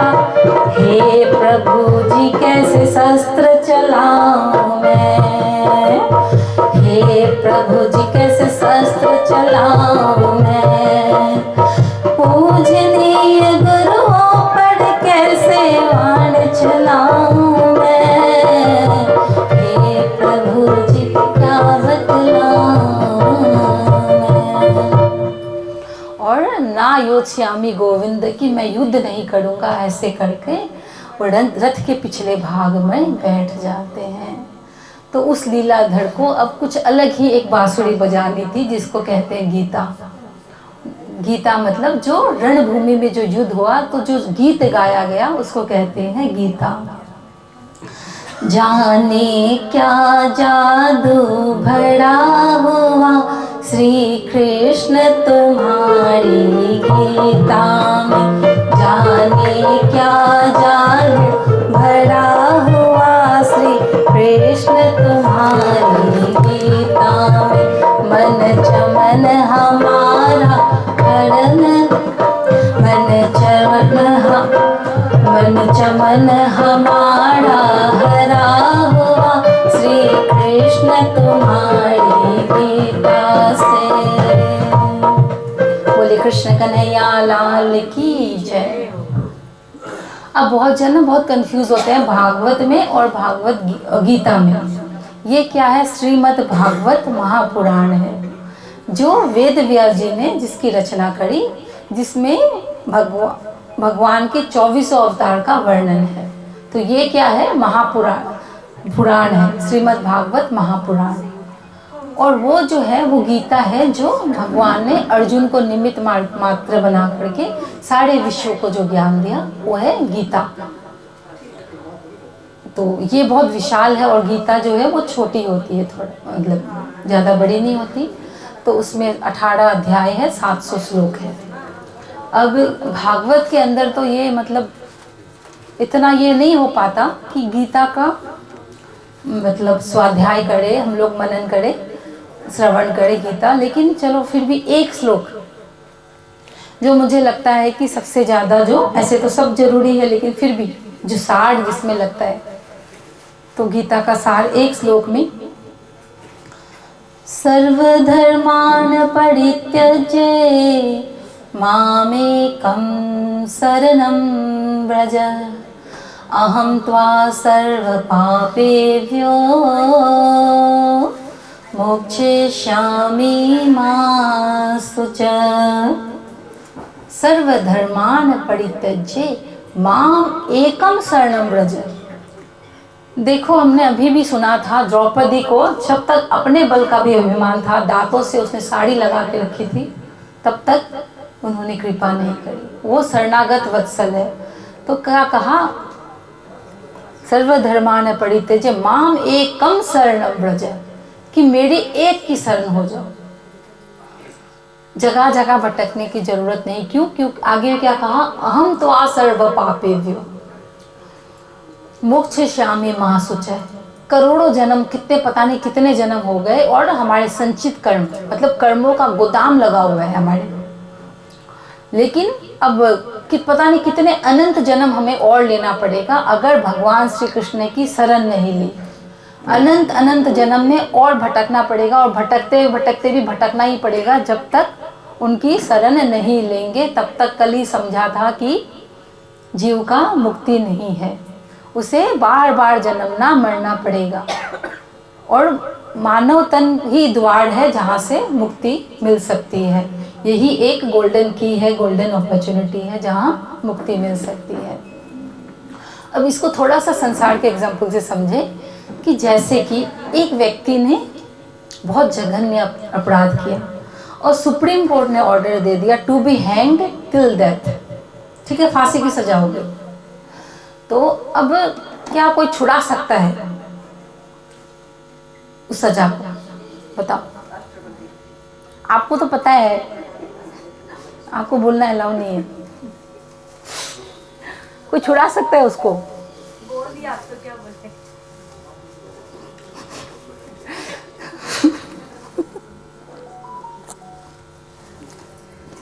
तो राष्ट्रपति जो है वो छुड़ा सकता है, लेकिन देखो मरने वाला था, लेकिन राष्ट्रपति के हाथ में ये पावर है। सुप्रीम कोर्ट ने ऑर्डर दे दिया, सोचो, कहते हैं supreme courts order is the last order, लेकिन तो भी प्रेसिडेंट के पास देखो ये पावर है।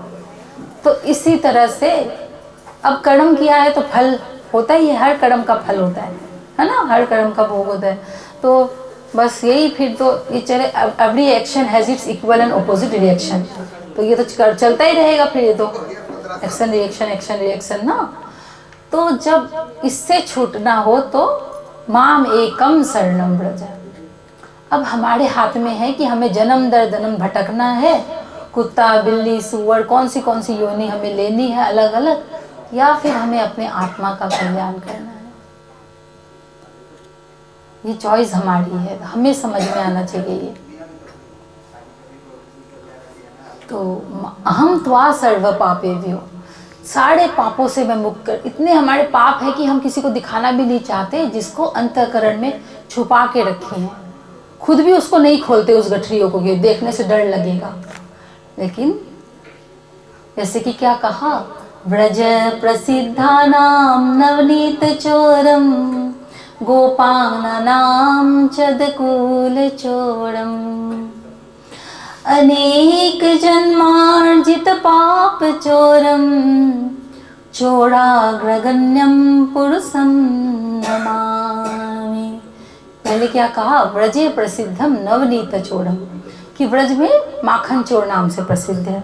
फिर कहा गोपांगना नाम चदकूल चोरम, की गोपियों का चीर चुराते हैं।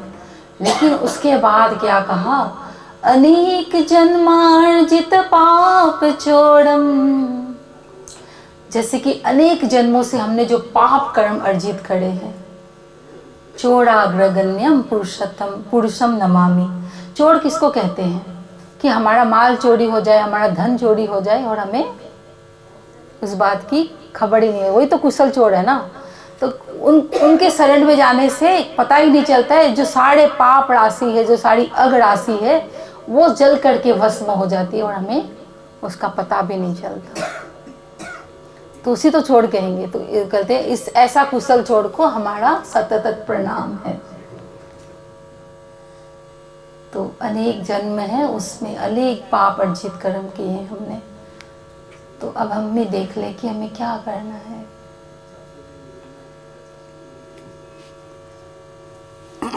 दो तरह का जीवन है, या तो उन पर समर्पित होकर अपने जीवन को जिए, या फिर बस वही माया में भटकते रहे, डर डर ठोकर खाते रहे। क्या ऐसे है ना, जीव जो है ना उसकी शुक्र की जैसी वृत्ति है। जैसे कि क्या, एक बार जैसे उदाहरण मैं बताती हूँ, क्या हुआ, एक सेठ जी थे, तो उसका एक सेवक था, तो वो बाद में जाकर के ना यमदूत बन जाता है। तो किसी व्यक्ति को लेने आता है उसके गांव में, तो उसने सोचा कि इसका तो नमक खाया है, तो इसको भी बोल दें कि आपका अभी जो काल है ना वो निकट है, तो आपके कल्याण के निमित्त आपको जो कराना है ना, जो करना है भजन भक्ति सब कर लीजिए आप, मतलब आपका भी अब काल निकट है। तो सब बताया, जब गए सेठ जी के पास तो बोला इस फलाने व्यक्ति को मैं लेने आया हूँ। बोले अरे ये तो स्वस्थ है एकदम। तो बोला अभी मैं बैल में सवार होकर के उसके प्राण को हर लूँगा, क्योंकि अभी उसका काल है। तो फिर बाद में उसने क्या किया, सेठ जी ने उसने कहा, अब बोला कि आपको तुम्हें इतना भी पता है, तुम्हें पता ये भी पता होगा तुम्हें कहाँ जन्म लूँगा, कौन सी गति मुझे मिलेगी। तो बोला हाँ आपको सुकर की गति मिलेगी, सुअर की गति। तो अपने सेवक को कहा, किसी दूसरे को, कि कहा जब मैं सुअर बन जाऊंगा ना तब मेरे कल्याण के निमित्त कुछ करा देना तुम। तो अब सेवक को याद रही, अब उनको मृत्यु हो जाता है, वो फिर सुकर बनता है। अब जा कर के बोलते पूछते सेठ जी आपका कल्याण कराना था ना। तो बोले क्या कल्याण, मुझे तो बहुत अच्छा लग रहा है इधर कीचड़ में लौट करके, इधर विष्टा को खा करके। तो हमारे भी जो है ना शुक्र के जैसे वृत्ति हो गई। जीव स्वभावतः दुष्ट सर्वम कुर्वन्ति लेकिन भगवंतम न भजन्ति। लेकिन ये परमात्मा की कृपा है, सत्संग की कृपा है कि आज हम यहाँ पर आए हैं और सत्संग को सुन रहे हैं, ज्ञान को ग्रहण कर रहे हैं। क्योंकि बिना सत्संग के विवेक नहीं होता, हमें समझ ही नहीं आता कि हमें क्या करना चाहिए। सत्संग नहीं होता है तो जीवन में क्या नहीं करना चाहिए, क्या परमात्मा से मांगना चाहिए, क्या नहीं मांगना चाहिए, किसका भजन करना चाहिए, किसका भजन से कल्याण होता हो, कुछ नहीं समझ आएगा अगर जीवन में सत्संग नहीं होगा। तो सत्संग जीवन की आवश्यकता है।